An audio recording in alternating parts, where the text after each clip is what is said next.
Hello guys, तो आदर आदाब, अभिनंदन, आभार। मैं आपका होस्ट, आपका दोस्त आरवी आपके सामने लेके आ गया हूँ एक नया वीडियो, जिसमें मैं बात करने वाला हूँ।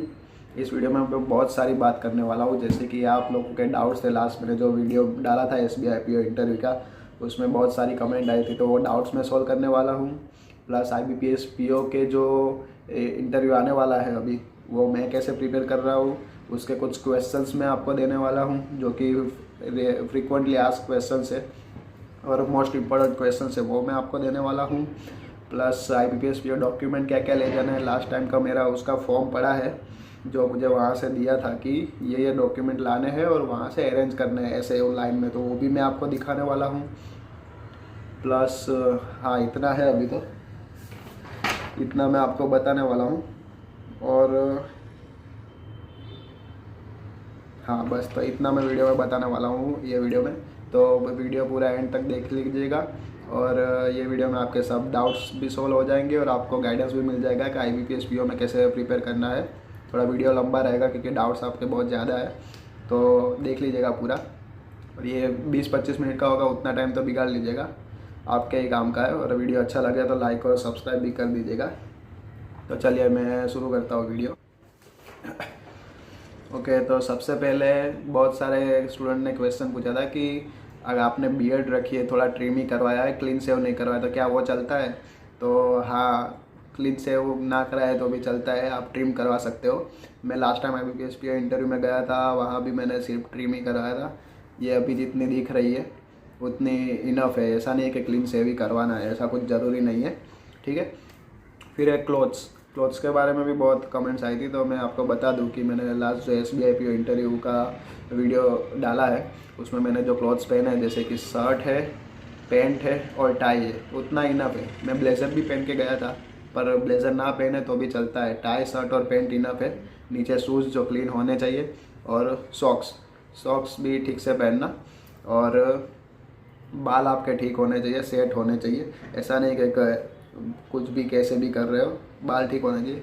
बीएड का क्या है, बहुत लोग ऐसा कन्फ्यूजन है कि क्लीन सेव करो, पर ऐसा नहीं है कि क्लीन सेव करो। अगर आप बीएड सेट है ना, अनइवन नहीं दिखनी चाहिए, इन शॉर्ट सेट हो चलेगा। क्लोथ्स का मैंने आपको बता दिया। फिर है OBC सर्टिफिकेट। अब OBC सर्टिफिकेट के रिगार्डिंग बहुत लोगों को कन्फ्यूज़न है कि मेरे पास स्टेट का है, मेरे पास सेंट्रल का है, क्या करूँ, ऐसा सब ऐसा सब ऐसा सब।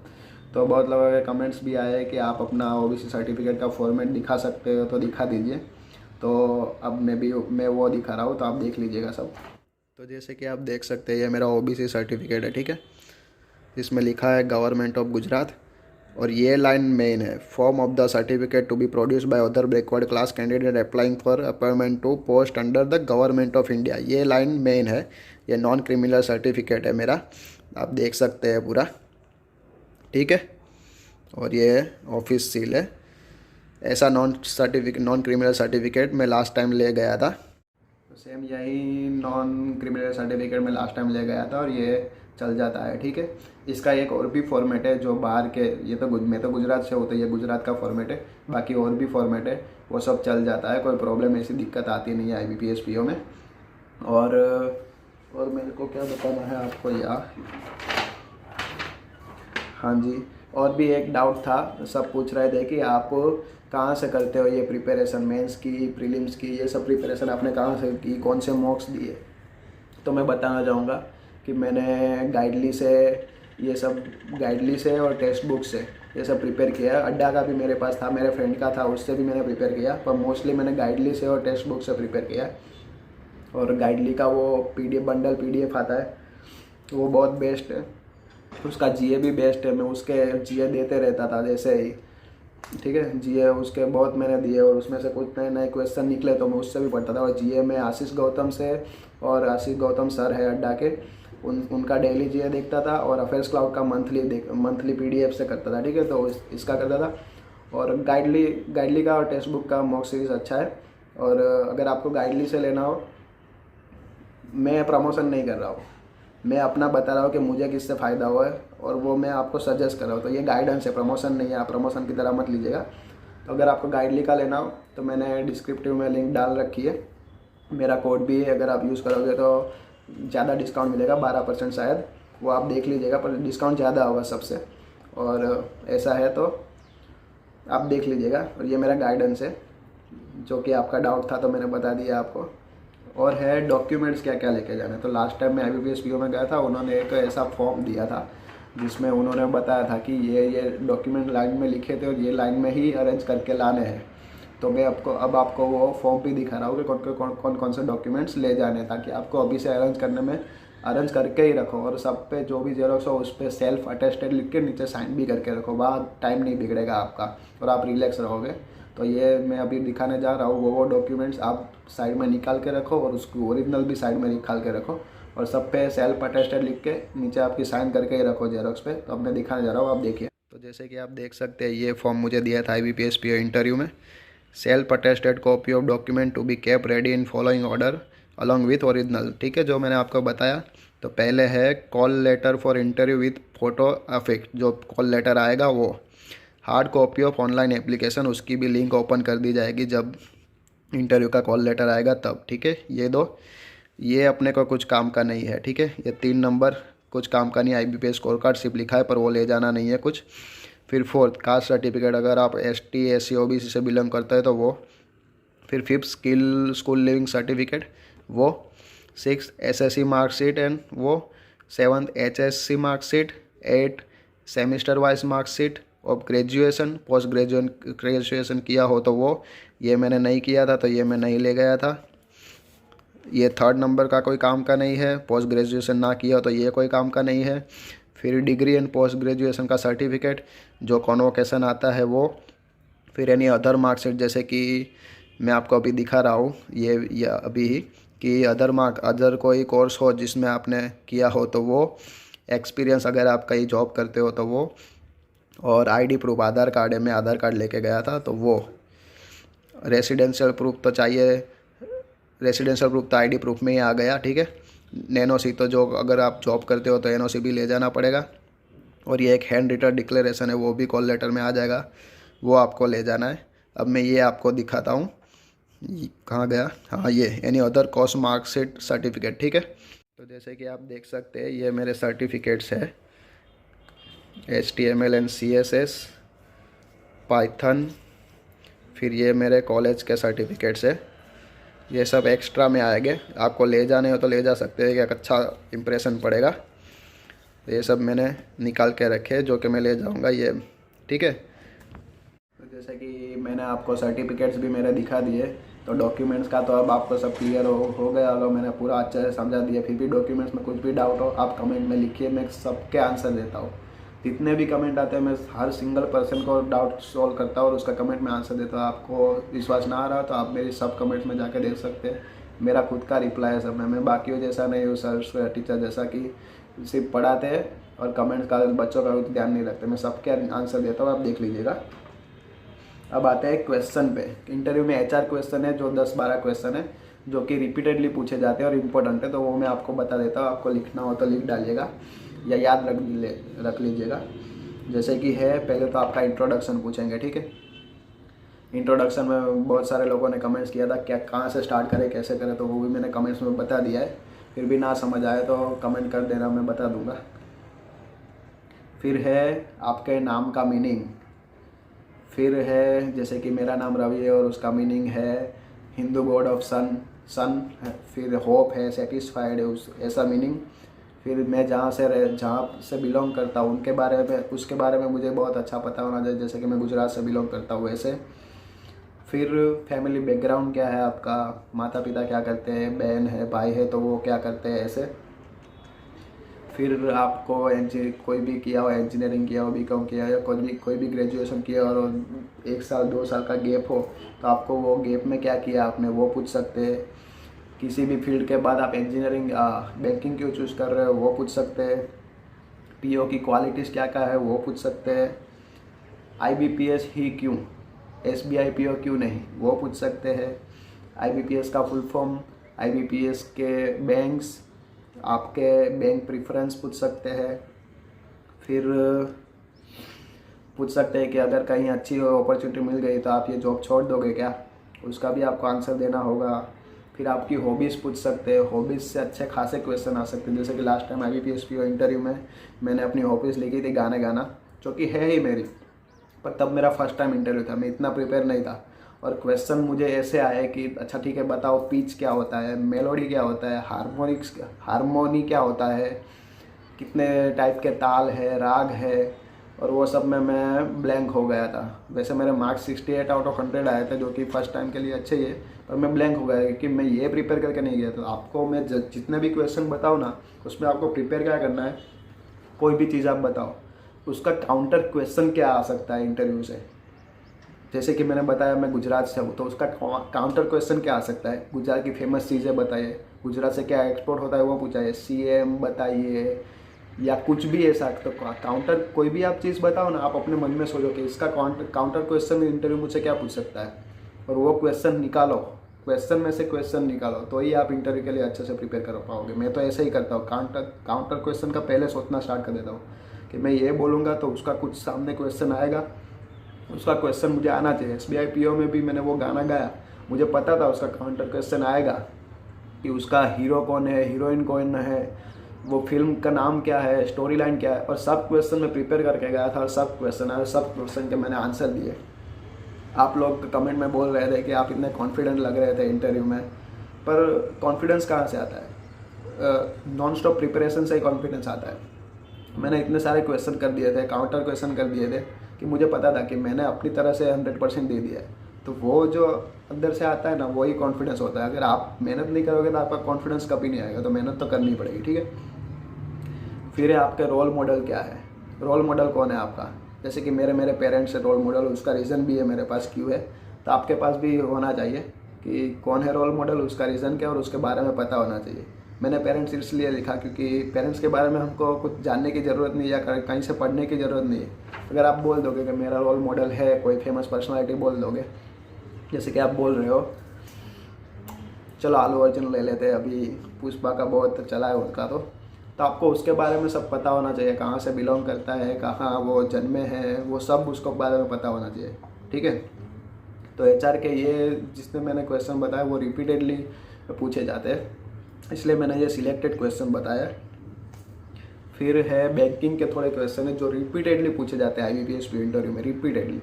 तो मैं ये आपके लिए भी लेके आया हूँ, जैसे कि मॉनेटरी पॉलिसी, जिसमें रेपो रेट है, रिवर्स रेपो रेट है, मार्जिनल स्टैंडिंग फैसिलिटी है, स्टैच्यूअरी लिक्विडिटी रेशियो है, कैश रिजर्व रेशियो है, ओपन मार्केट ऑपरेशन है, ये सब की डेफिनेशन करके जानी है, और क्या रेट चल रहा है अभी वो पता करके जाना है।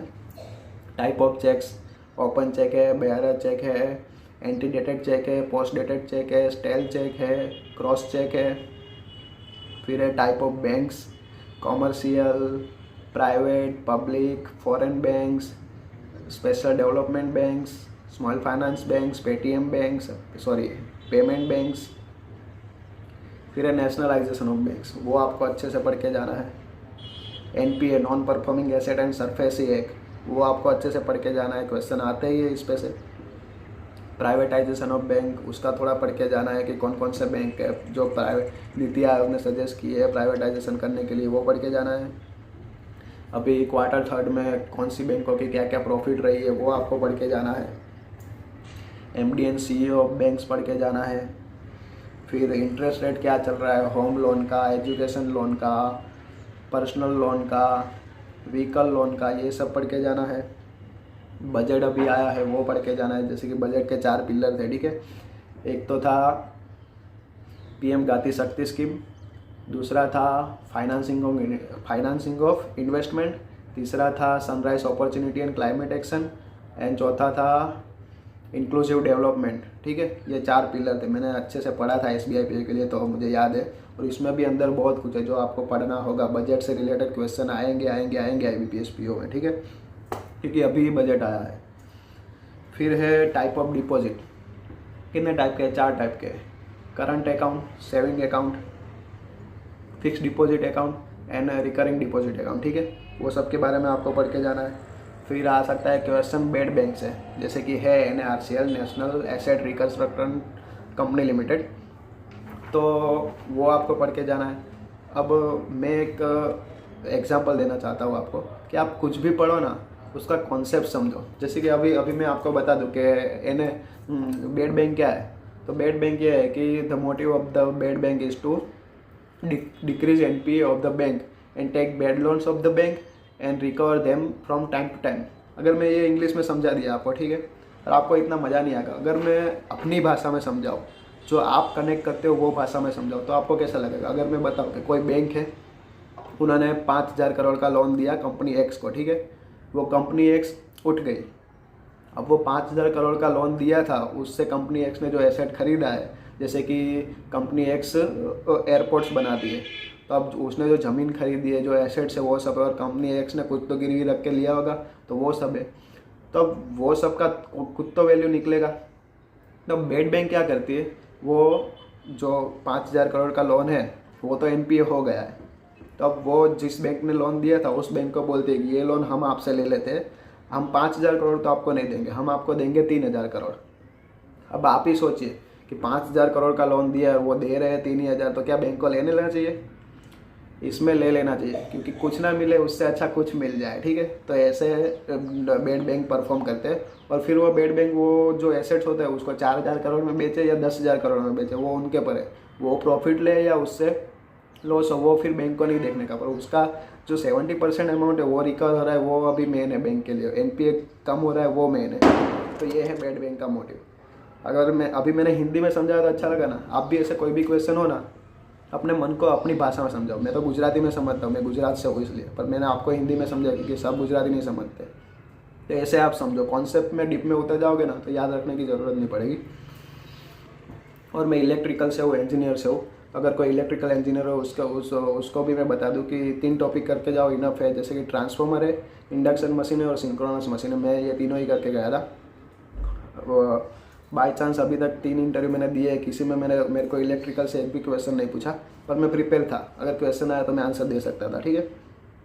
फिर कई लोगों के क्वेश्चन थे कि टैटू चलता है क्या इंटरव्यू में तो दिखता नहीं है, पर क्या बैंक में चलता है पास होने के बाद? तो देखिए मैं आपको दिखाता हूँ। ये मेरा फर्स्ट टैटू है, जैसे कि आप देख सकते हैं। ये मेरा सेकंड टैटू है, वुल्वरिन है, ह्यूज जैकमैन का। मैं उसका फ़ैन हूँ, तो देख सकते हैं आप। तो टैटू चलता है, टैटू का कोई प्रॉब्लम नहीं है, तो उसका टेंशन लेने की ज़रूरत नहीं है।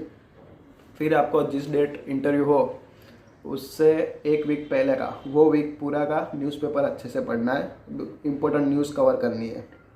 बर्निंग अफेयर्स है, जैसे कि अभी रशिया और यूक्रेन का चल रहा है, ठीक है, वो पढ़ सकते हैं। जैसे कि तो 2008 में अहमदाबाद में हुआ था सीरियल ब्लास्ट, टेररिस्ट अटैक, उसका जो अभी रिजल्ट आया है वो आप पढ़ सकते हैं। कर्नाटका में वो हिजाब का कंट्रोवर्सी चल रहा है, उसके बारे में आपको थोड़ी नॉलेज होनी चाहिए। बजट के बारे में होनी चाहिए। मॉनेटरी पॉलिसी अभी जो बैठी थी, RBI ने रेट सब अनचेंज रखे, वो आपको पता होना चाहिए। न्यूज़पेपर का 1 वीक का तो पढ़ना ही पड़ेगा आपको। तो ये सब है। और जैसे कि आप इंटरव्यू में जाते हैं, बहुत लोगों को ये भी प्रॉब्लम है, ग्रीटिंग कैसे करें। देखिए, आपका नंबर दोपहर 12 बजे से पहले आ रहा है तो आप गुड मॉर्निंग बोल सकते हैं। सबसे पहले मैम को बोलना है, फिर आना है सर पे। ऐसे कि good morning ma'am and good morning sirs. सब सर को अलग अलग नहीं बोलना है, क्योंकि 4 सर बैठे होंगे एक ही मैम होंगे। Good morning ma'am and good morning sirs. फिर आपको वो बैठने को बोले तभी बैठना, वरना कुर्सी के बाजू में जाके खड़े रहना, ठीक है। वो बैठने को बोल ही देंगे तुरंत, फिर बैठ जाना और थैंक यू बोल देना। ऐसा बोले ना कि आप बैठ सकते हो, तो थैंक यू बोल के बैठ जाना, आराम से बैठना, ठीक है। और ग्रीटिंग ऐसे करना है। बाकी तो सब क्वेश्चन पूछेंगे, आंसर नॉर्मल, हाइपर नहीं होना है जरा भी।